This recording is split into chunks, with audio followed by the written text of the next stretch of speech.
എന്നെ എന്തിനാ ഇയാളുടെ ഭാര്യയാക്കിയത്? എന്നെ എന്തിനാ എത്രയോ നല്ല കല്യാണാലോചന വന്ന എനിക്ക് ഈ മനുഷ്യന്റെ ഭാര്യ ആയത് എന്തിനാ? എന്നോട് ചോദിച്ചിട്ടുണ്ടല്ലോ. എനിക്ക് ഒത്തിരി നല്ല കല്യാണം വന്നതാണ്. ഈ മനുഷ്യനെ എനിക്ക് കല്യാണം കഴിക്കണ്ടായിരുന്നു. എൻ്റെ ജീവിതം പോയി. ഞാൻ ഈ വചനം വായിച്ച് പോർത്തു, നിന്നെ എന്തിനാ ആ വീട്ടിൽ കൊണ്ടുവന്നത്? ദൈവത്തെ അറിഞ്ഞ നിന്നെ എന്തിനാ അയാളുടെ ഭാര്യയാക്കിയത്? ദൈവത്തെ അറിഞ്ഞ നിന്നെ എന്തിനാ അയാളുടെ ഭർത്താവാക്കിയത്? ദൈവത്തെ അറിഞ്ഞ നിന്നെ എന്തിനാ ആ വ്യക്തിയെ സഹോദരനായിട്ട് തന്നത്?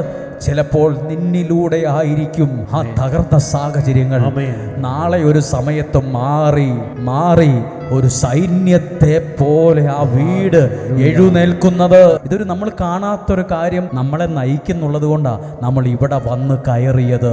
യാദൃശ്ചികമല്ല, അബദ്ധത്തിൽ വന്നു പെട്ടതുമല്ല, ദൈവനിശ്ചയമാണ്. ആത്മാവിനാൽ നയിച്ച് എവിടെ എത്തി? അസ്തി ഊട്ടി ഫ്ലവർ ഷോ കാണാനൊന്നും അല്ല കൊണ്ടുപോയത്, ഒരു കുഴി കാണാനാ കൊണ്ടുപോയത്. നമ്മൾ പറയില്ലേ, ഇത് കാണാനാണ് എന്നെ ഇവിടെ കൊണ്ടുവന്നത്. ഈ തകർന്ന കുടുംബത്തിലേക്ക് എന്നെ എന്തിനാ കൊണ്ടുവന്നത്? ഈ മദ്യപാനിയായ ഒരാളോട് എന്നെ എന്തിനാ ഇങ്ങോട്ട് കൊണ്ടുവന്നത്? നമ്മൾ പലരും ഇവിടെ ഇരിക്കുന്ന ചിലർ ചിന്തിക്കുന്നുണ്ട്, എന്നെ എന്തിനാ ഈ വീട്ടിലേക്ക് കെട്ടിച്ചു കൊണ്ടുവന്നു? എത്രയോ കല്യാണം വന്ന എന്നെ ഈ വീട്ടിലേക്ക്, ഈ നശിച്ച വീട്ടിലേക്ക് എന്നെ കൊണ്ടുവന്നു.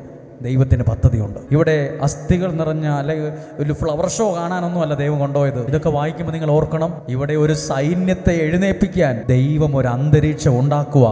ഒരാളെ വെച്ച്, ഒരു പ്രവാചകനെ വെച്ച് അവിടെ വട്ടം നടത്തുന്നു, കാണാൻ പറയുന്നു, ഇനി പ്രസംഗിക്കാൻ പറയും. ദൈവം പറയുവാണ്, നീ ഇപ്പോൾ കാണുന്ന ഈ കുഴിയിൽ കിടക്കുന്ന എല്ലുകൾ ജീവിക്കും, സൈന്യത്തെ പോലെ കയറി വരും. ഇന്ന് നിങ്ങൾ എന്തേലും നിങ്ങളുടെ വീടിനെ നോക്കുമ്പോൾ പറയും, എൻ്റെ പിള്ളേരെല്ലാം അങ്ങനെ, എൻ്റെ മാതാപിതാക്കൾ അങ്ങനെ, എൻ്റെ സഹോദരൻ ഇങ്ങനെ.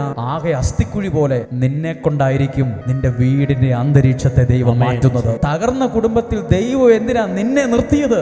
ആ വീടിനെ സൈന്യത്തെ പോലെ എഴുന്നേൽപ്പിക്കാൻ ആണ് നിന്നെ അവിടെ കൊണ്ടുവന്നത്.